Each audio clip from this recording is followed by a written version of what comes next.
All right, I guess we can get started. So today we would like to welcome Mr. Dashiell Young Saver. Dash is the founder and director of Skew The Script, which provides free relevant math curriculum to teachers and students. They have off-script problems using mathematical reasoning, and I think that's what he's going to be talking about today. So a little bit background on him. He went to Harvard, where he got his bachelor's of arts in English and statistics, and he's currently working on his MS in statistics and data science at Harvard. He was a statistical intern at UCLA Health and the Center for Educational Policy Research at Harvard. He has worked with Teach for America, and his curriculum really started from when he taught at Burbank High School, which is a Title I school on the south side of San Antonio. And he's been part of the AP stat team at College Board. He has been a daily instructor, and he wrote and led training for the AP stat curriculum. And so we would like to welcome him to App State. Thank you so much for having me. Really appreciate it. I'm excited to share my shtick and my stuff with y'all. So I'm gonna go ahead and share my screen. I got a little presentation geared up for y'all. So essentially what I'd like to do today is to, well, first of all, can you see my slides? Is this slide up? Awesome. We're going to go through an introduction, demonstration of my curriculum and some results I got from the curriculum. And that's going to be you sitting back, relaxing and enjoying the show. And there's going to be some time at the end for more interaction between all of us. So first, an introduction. Yeah, my name is Dash Youngsaver. I'm AP Stats teacher in San Antonio. I'm currently taking a sabbatical to get my master's in data science from Harvard. After I graduate from the program this year, I'll be going back into teaching AP Stats in the city. I'm also a stats lesson writer for the New York Times. I'm also the founder of Skew The Script, which is a website that provides free, relevant math materials to teachers. Currently have AP Stats as well as algebra stuff on the site. I'm going to go into geometry, pre-calculus, still to come. So get excited for that. And I just want to share a little bit of background about how the site came to be and how the vision for the site was founded. So when I started teaching AP Stats in San Antonio, I was trying to tackle a couple of problems. One is that while 60% of students nationally pass the AP Stats exam with a score of a 3 to a 5, at the school which I was teaching in my school district, traditionally that number was only 2%. Only 2% of students were passing the AP Stats exam. So that's one problem that I wanted to solve. There's another problem too, which is that while we like to think of our classrooms as places for diverse discussion, very nuanced opinions on a variety of issues, we're preparing future citizens to have these conversations in the world. Often they graduate into a world of factionalization, of really unnuanced emotional discussion, where a lot of progress doesn't seem to be made. So I thought about how can we, one, better engage underserved students like the ones that were at my school, and also prepare all students for high-level discourse on important socio-political issues. And for me, the solution was to make stats relevant. So I asked my class one day, I came in with no lesson, and I asked my class, what is it that you guys want to learn about? And they told me all sorts of things. They want to learn about social media influencer salaries, why polls were wrong about Trump in 2016, how Kobe scored 81 points in the game, how does medicine work, how do we know the new treatments work, what happened in Flint, Michigan. We want to learn about probabilities in online dating. We want to learn about police use of force and race. So I'm going to demo for you 3 lessons that I made for 3 of these topics, but I've also made lessons for each of these topics, both in statistics and in algebra. And I just want to show you kind of how they work. So here's a demonstration. We'll start with social media influencers. Now, back in my day, students who were trying to drop out of school say, I want to drop out, become a musician, athlete, actor, or some sort of entertainer because of these high outlier salaries and the fame, the fortune, et cetera. But nowadays, it's more like I'm going to drop out of high school and become a YouTube creator, or Instagram influencer, or a TikToker. And again, we have these high outlier salaries for these forms of entertainers. So that begs the question, can you make a livable wage as a social media influencer? And this has become lesson 8.1 in our AP Stats curriculum. This was a topic that I had no interest in, but my students were very interested in. And so I went ahead and made it. I asked the students, where can I find data about this? And they told me on YouTube, if you search up how much I make on YouTube and you click enter, you'll find hundreds and hundreds and hundreds of results of videos of people make about how much they make on YouTube. And this data actually is pretty reliable. They go on camera and they show the back end of their YouTube account and show how much they make among the people who get paid by YouTube. And so among those search results for how much I make on YouTube, I randomly sampled 35 of them and got the annual salary according to what they showed on their video. I went ahead and plotted these and found the sample mean and standard deviation. So the average salary, according to this random sample of YouTubers, was $70,000 with a standard deviation about $82,000. And so what you can do is find a confidence interval for that mean. And the confidence interval happens to be this. So we're 95% confident that the interval from about 42,000 to about 98,000 captures the true mean salary among YouTubers. That's a pretty livable wage. Typically on average, pretty livable wage. Now, of course, a median is going to be lower than the mean because of the right skew here, but still, it still seems like pretty high. So then we had to do a sanity check, $70,000. That's really high. What might be going on here? Well, there's another way you can try and estimate the true mean. Instead of getting a random sample, you can actually try and back into an estimate using the population data. By that, I mean, I looked up the 2019 YouTube ad revenue for the whole company. It's a publicly traded company, so they have to report it. $15 billion is what they made in ad revenue in 2019. And creators, according to YouTube, get 55% of all ad revenue. So if you get 55% of 15 billion, you get about 8 billion going towards creators. And the number of creators who are paid by YouTube is about 18 million. So if you divide the total amount creators get by the number of creators who are paid by YouTube, you get the true average amount paid per creator. That number is $463. Only $463 per paid YouTube creator. So our average yearly pay per creator directly estimated is $463, but we got this confidence interval of $41,000 to $98,000. How was our interval so far off? Where did our statistics go awry? Well, we have to look at our sampling method. And this is what students often get tripped up on is they go on YouTube and they see all these videos from creators about how much they make on YouTube. But that method of sampling is biased. Yes, I got a random sample among my search results, but we have to think about how those search results got there. We are only sampling among people who choose to make videos about how much they make on YouTube.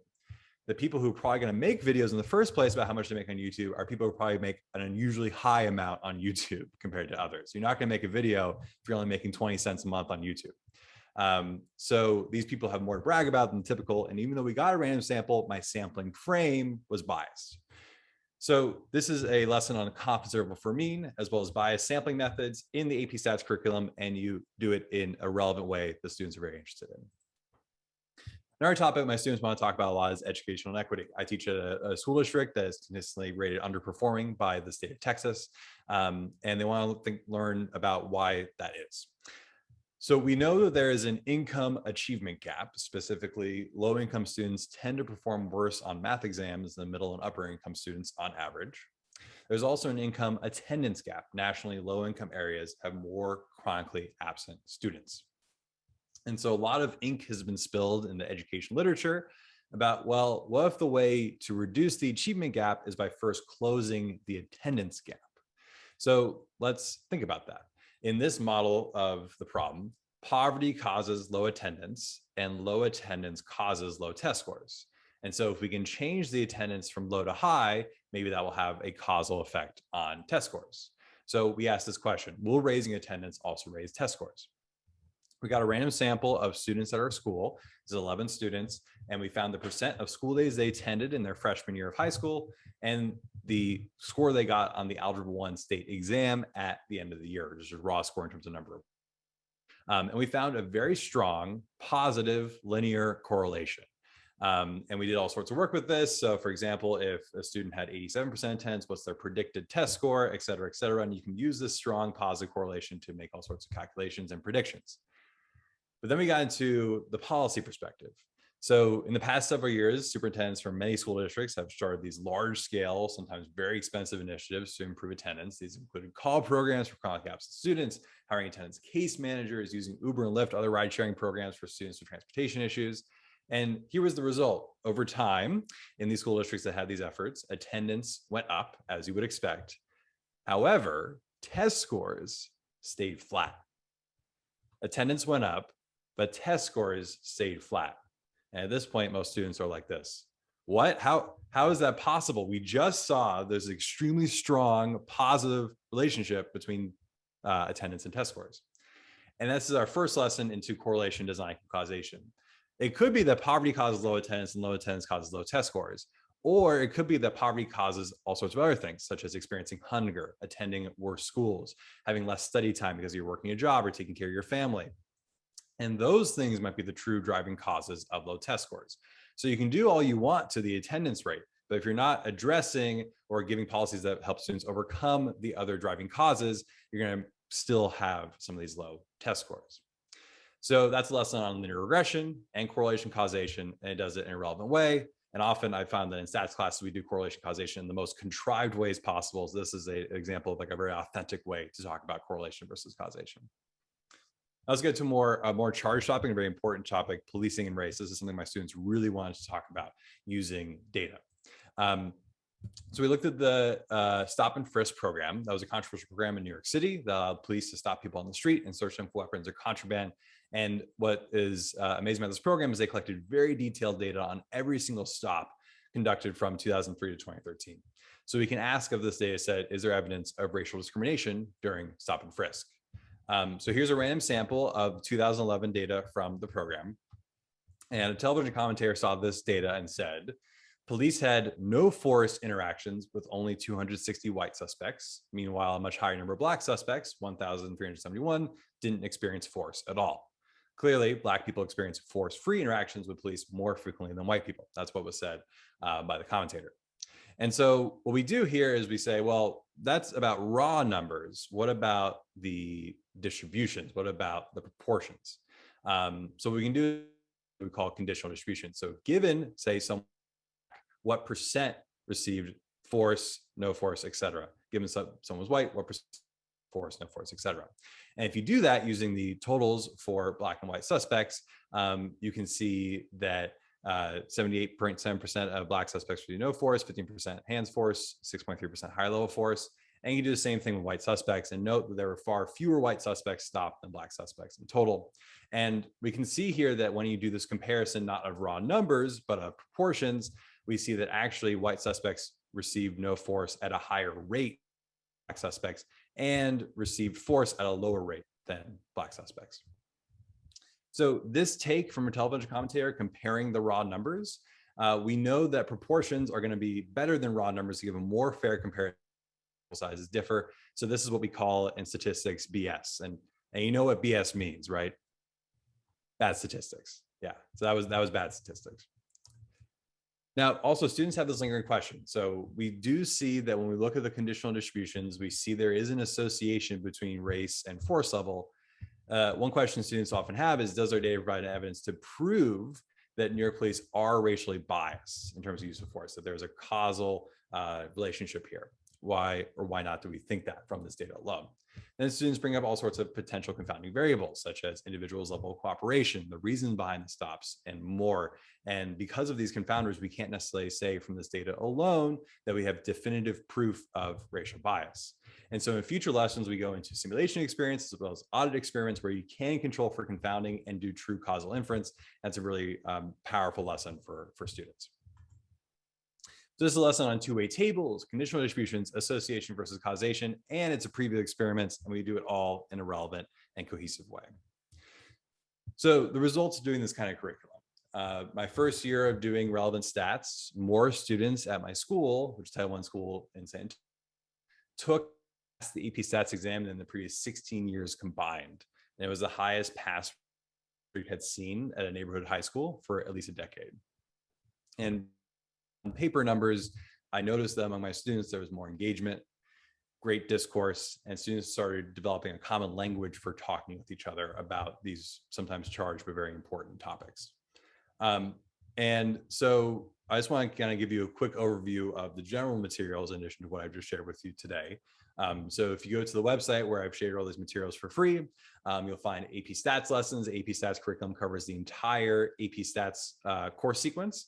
and some Algebra 1 and Algebra 2 lessons.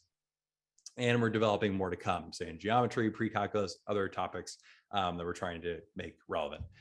So if you go to the website, skewthescript.org, you can see it for yourself. I'll just post the link into the chat again right now, in case you want to do your own level of exploration.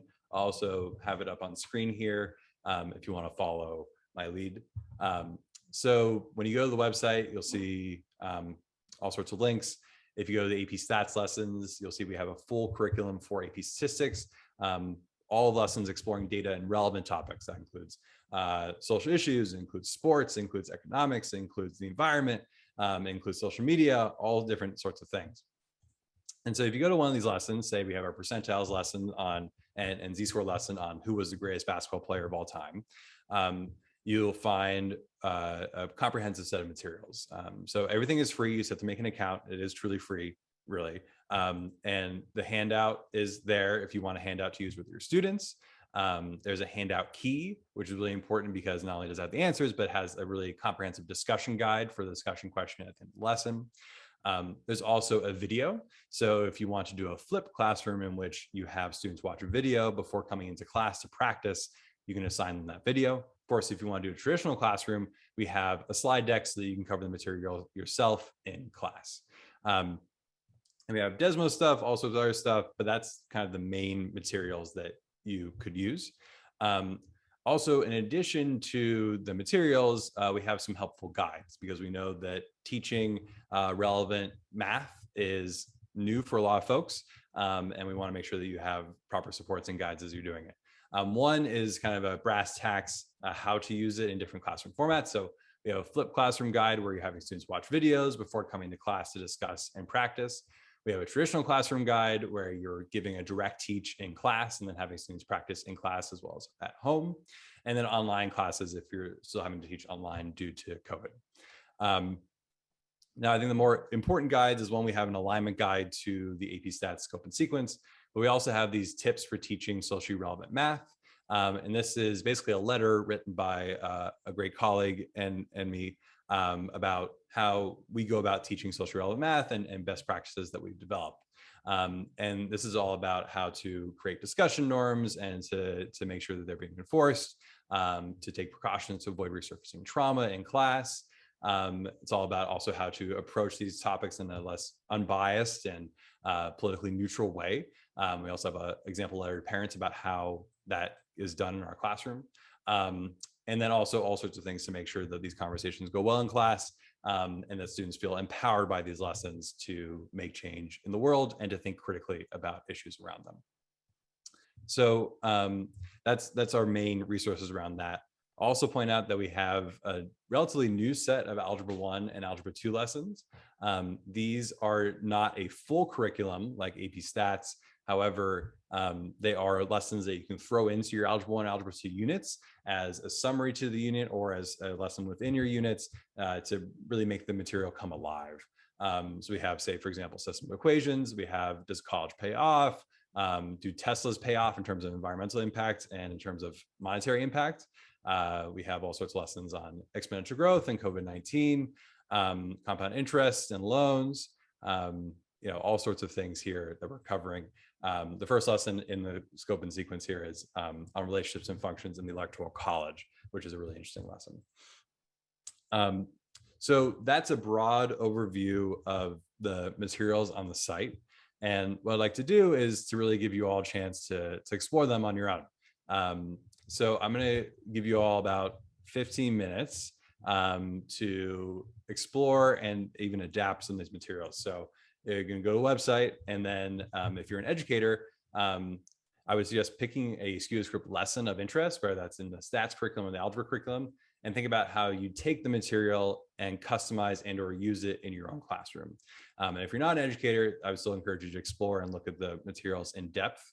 And then after these 15 minutes, we'll come back and share out together. And then we'll wrap up for questions and discussion. Does that sound good to everyone?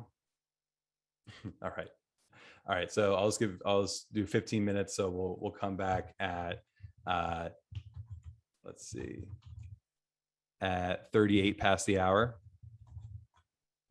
I don't know what time zone they run in, and then we'll discuss.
All right, so I'll open up the floor for answering these questions. If you'd like to share out, please feel free to unmute and do so.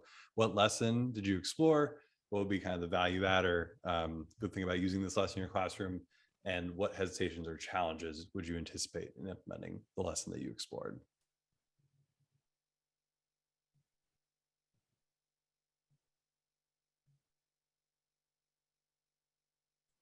Yeah, Noah. So I guess thanks for I was looking at this lesson on 3.1 on scatter plots and correlation, partly because I'm teaching a class where I do a variety of things for liberal arts majors that are not math majors, and I always have trouble finding statistical data that's relevant. And this is great because I feel like that video that you're looking at right there on the left of your screen would be a great, or that video down there, 3.1 would be a great video I could just have my students watch. Because it would provide some context to some of the things about correlation that we talked about. And they probably wouldn't need some of the AP stats language and whatever, but I think it could still be beneficial for them to have seen it and seen something in context. So thanks, I think that would be great. Awesome, thanks for sharing. And is there any hesitations or challenges you think would happen if you try to implement this lesson? Well, so I think for that level, I might not be using some of the, I didn't poke around too much with some of the handouts because I didn't make an account on there, but some of the language and terminology, given that the goals might be different for an AP stats class from my class, like this, okay, this looks good. Yeah, I could do some of these things with those students, definitely. But I might not, I would anticipate maybe some of the vocabulary, or like you have some of these, acronyms and stuff. I maybe wouldn't try to push some of that as hard as you might in an AP stats context.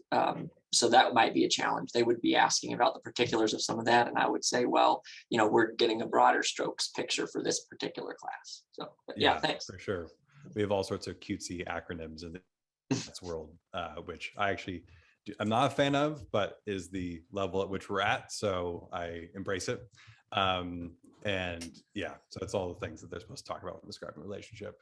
So thank you for sharing. And I'll also point out too that if you want to continue using this context, but in like a deeper scope, if you go to the 3.4 lesson, it kind of gets into at the end some questions about like, all right, so my student collected data and found there was a really pretty strong positive correlation between the income of the zip code in which a grocery store is located and the number of organic items it offered.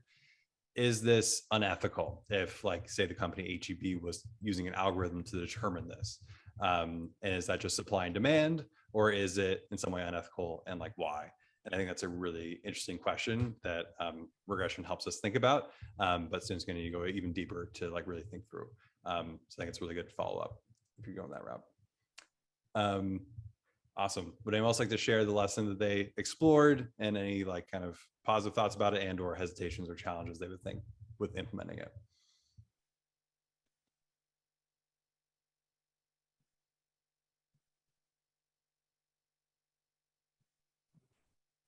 So I can go if no one else wants to go.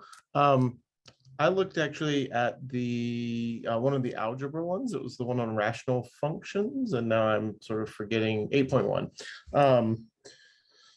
In part because, so I'm teaching calculus this semester, and anytime we talk about rational functions, like it's my students, I don't know, their eyes roll into the back of their head or something. And one of the things I really liked about this is, you know, it seems like often there's a disconnect between like a ratio of numbers and a rational function. And so actually one of the things I really liked is I think at one point like ratio is highlighted in blue in the word rational function. So anyway, I really like that. But also that, I mean, it starts with ratios of numbers and moves into expressing ratios of unknown quantities that depend on a variable. So there's a nice connection there that I think, like, I don't know, I think gets rushed over sometimes maybe, or I don't know, it isn't just as strong as it could be. So I thought that was really nice. I don't know, I think my hesitation with all of these things is always that I, you know, as a mathematician, I like being at least feeling like I know everything about what I'm talking about. And so I think sometimes when it gets off into these other areas, it's just like some discomfort, right? Because I don't know. And I mean, like conceptually, I know that that's okay. Like I know that I don't have to know everything, and that part of this is for them to not do that, but it's still like a level of discomfort there that I probably just need to get over, but oh well. Yeah, for sure. That's very real. By the way, I think I found the slide with the ratio. Took me, but I found it. Yeah. No, that's really real. And, you know, we might feel like we're more experts in, you know, solving the second derivative of a continuous function than we are in determining the ethical trade-offs of a shared healthcare plan. Or determining whether there's true causal inference in climate change, or determining all these other things. And so it can be a bit of a hang up, and it's not irrational to think so. No pun intended with rational functions. And I think that it's really, we have like some stuff on this in our, again, I'll plug the tips for teaching relevant math that we have under our guides. Part of this is just to say in here that like you will never be in everything that you cover, nor will your students be, nor is anyone. No one knows everything about something. No one is a true expert and God in knowing like infallibly everything about a topic. And so we all just try and use the skills that we do know, which are rigorous statistical thinking, rigorous mathematical thinking, to advance our understanding. And we will be subject to bias. We will be subject to human error. But what we can do is collectively try and build the best understanding that we can. And that's something that I think is like a good thing to model for students, is like saying out front, like, hey, I'm not an expert in this. However, I do have the set of skills that I really believe in mathematical reasoning and understanding. And with you, I'd like to explore some data and try and develop a common understanding for this thing, and always be open to challenges and changes based on even better arguments. So I think modeling that is really cool with students, so that students can see that you are also human and you are like them trying to understand the world. Thank you so much for sharing. I really appreciate it. So I have a question that kind of goes along with that. Generally, not about a specific lesson, but about several of them. And just go ahead and move into the Q&A too. Sure. It's a little bit, I think this will be different depending on what level you're teaching at, but obviously you're not afraid, based on those lessons, to confront some fairly controversial topics. And if you're going to let your students suggest, controversial topics can come up. And it seems like nowadays everything is controversial. So how do you manage that? How do you manage the, hey, the election's over, which I've heard in class when we've talked about certain things, and even when they're just talking amongst each other. I mean, how do you suggest, particularly for the grad students and the undergrad math ed folks, I see several on the list, what's your strategy for managing when something comes up that is controversial enough that you get the, well, that's your data, here's my data, or those are your facts, here are my facts. I'd be curious to hear your comments on that as well. Yeah, for sure. And that's, I think, probably the most common hesitation with using the materials is that we're living in an increasingly charged two-fact world. And it can be hard in advanced mathematical understanding when people come in from very, very different perspectives and with a very different set of facts. And I think that the best thing to do is at baseline, at the start of the class, develop an understanding with students that statistics and mathematics, well, mostly statistics, is not objective, nor is it subjective. It is a set of principles and reasoning steps that we can use with evidence that we see to try and develop understanding. And we will never know everything about something, nor will we, go to something and say like we know something about it and not have any evidence. It's kind of in this world between what is purely objective and what is purely subjective. And that's not to say that it's all wishy-washy. It is to say that we can use the principles of reasoning to determine if there is more convincing or better high quality evidence of some stances than others. And I think I approach my class in a way of, look, I try and not impose my own opinion on certain things. And at the same time, if there is a bias sample, if there is a correlation causation fallacy, if there is unconvincing evidence, I do expect you all to call that out. And if no one does, I will. And I think that students actually really appreciate that. It's coming from the lens of neither trying to be biased at the outset, nor allowing for unrigorous and extremely biased opinions to take up the space. Because I think that that's how we advance in conversations as a country. It's training future citizens who know how to sort between what is a bias or unbiased sample, what is a correlation causation fallacy, what is a misleading data visualization, what is misleading versus transparent, rigorous, and well-founded. And so students will bring in all the time, like very controversial opinions, and I will ask them to simply back it up. And what's nice is that since we have this shared understanding what the class is about, which is rigorous argumentation, if they can't back it up and people call them out for that, it doesn't feel like an attack. It just feels like, oh, we're doing the progress of what this class is about. And so that's kind of my general approach. Like, for example, with the specific thing you mentioned of, say, the conversation around election fraud, we actually have a whole project about that in Skew the Script. Let me just share that really quick. So in the AP Stats lessons, they actually have some data projects at the end. And one of them is on the election fraud controversy after 2020 election. And it's all about the statistical arguments made saying that there's data showing that there was likely election fraud. And we kind of systematically go through like 8 to 10 of those, I can't remember, and like show where each one falters.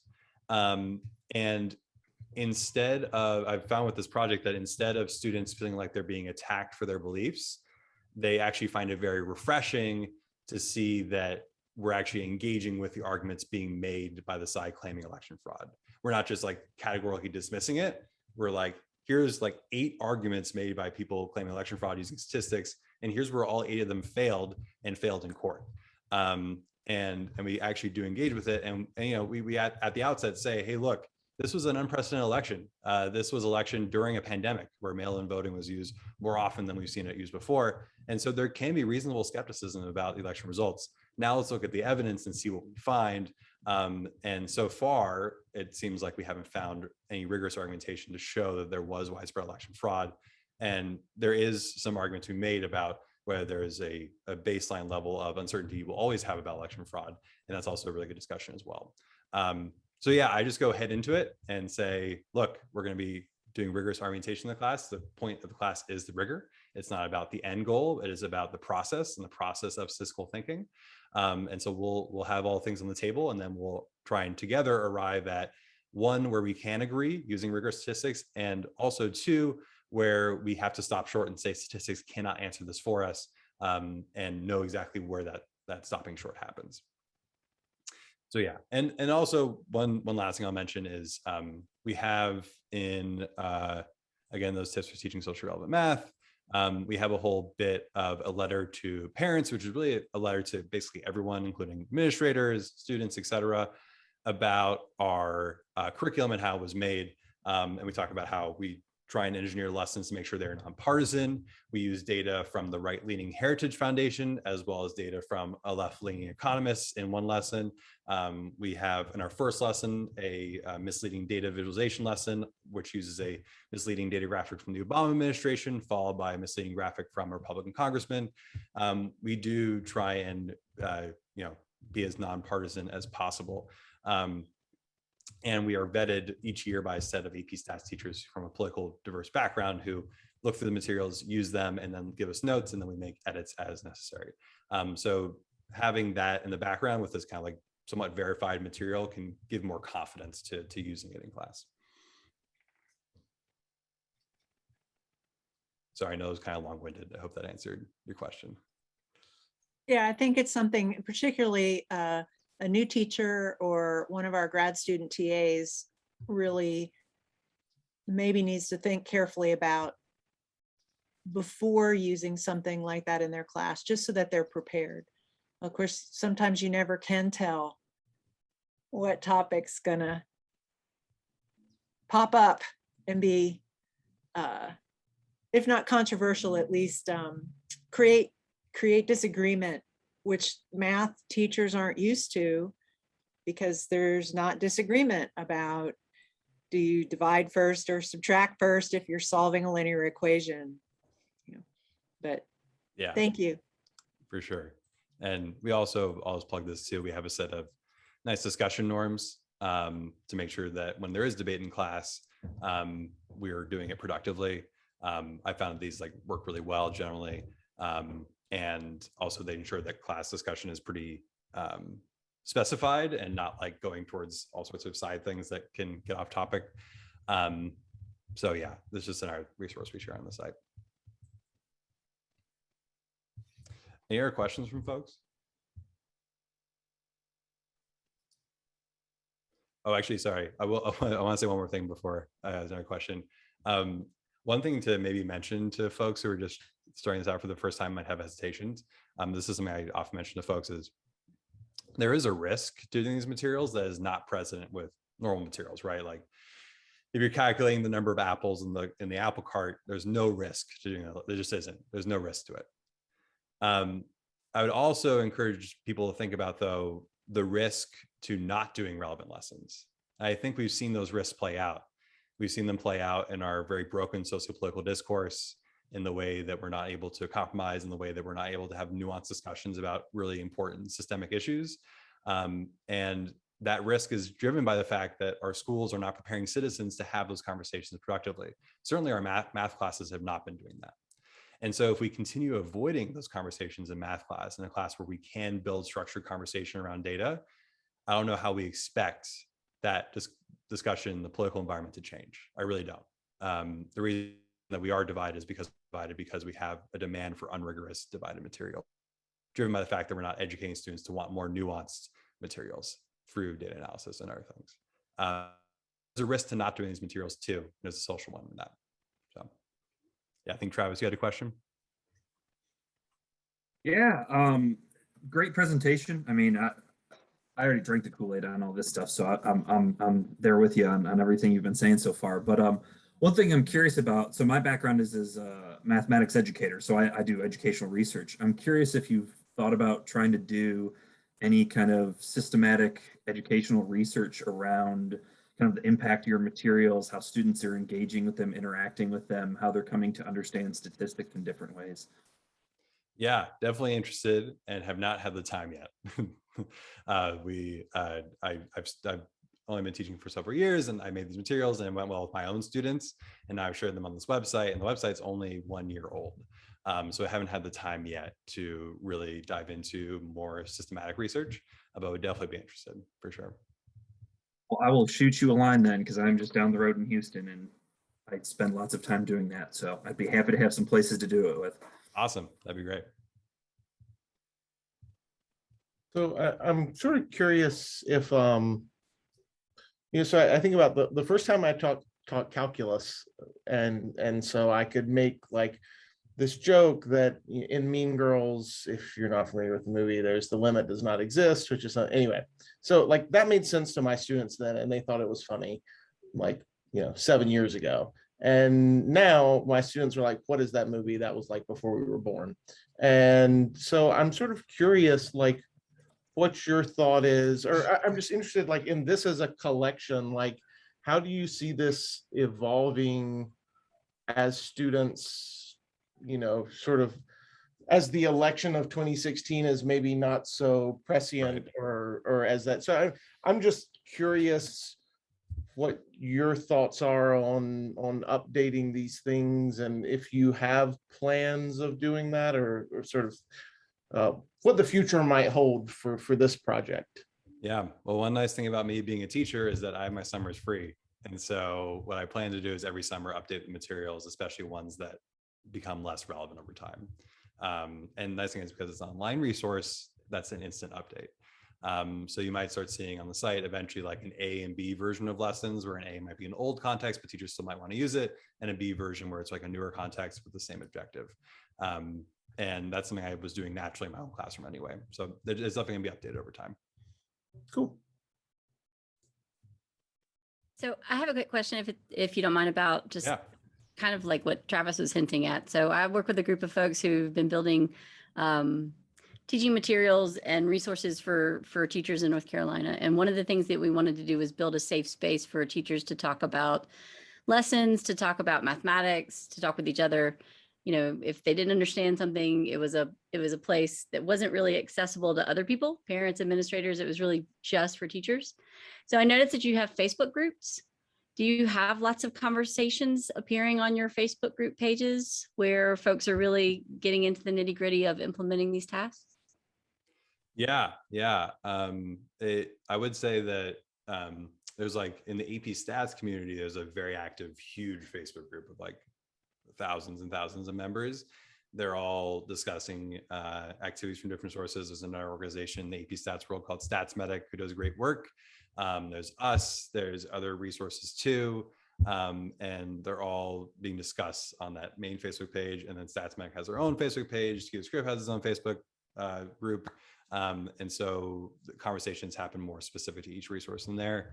And it's a really cool forum because we get a chance to really chat with each other. And normally stats teachers feel like they're on an island in their school because they're the only stats teacher in the school, which speaks to a more insidious way that statistics is not being used properly in the American education system. But this is a way that stats teachers don't feel like they're on an island, which is kind of nice. Yeah, and I think other organizations have tried other forums. Like, for example, there's like a College Board AP Stats forum. There's also like been other like external third-party websites that try to make their own forums, but nothing has been as popular, at least from what I've seen, as on Facebook. I think it's just because it's such a low barrier to entry since people already have Facebook accounts. Yeah, we also do stuff on Twitter, but that's not nearly as popular. All right, I want to be respectful of people's time, so it's reaching 4 o'clock. So can we thank our speaker? Thank you all so much. Thanks for having me. I appreciate it. You're welcome. And if anybody wants to, Dash, I don't know if you have a little bit longer, but if anybody has any more questions, I just want to let people go if they needed to go. For sure. I'm happy to stay on. Also, I just put my email in the chat if y'all want to email me later. I'll stay on. I think these look great. I think I want to use the McRib one with my calc class because we're still struggling with, making sense of the function, the units on variables and the units on the function and all of that good stuff. And now we can find our maximum and minimum with calculus instead of just algebra. But I was a little disappointed that the mystery of the McRib wasn't really solved for me with that lesson. Like, why do I'm just not a McRib fan. The mystery being, why do people like it in the first place? Yeah. Yeah, that's a I think a whole set of issues that math cannot necessarily solve at this point. Thank you very much. Yeah, thank you. Hey Dash, I just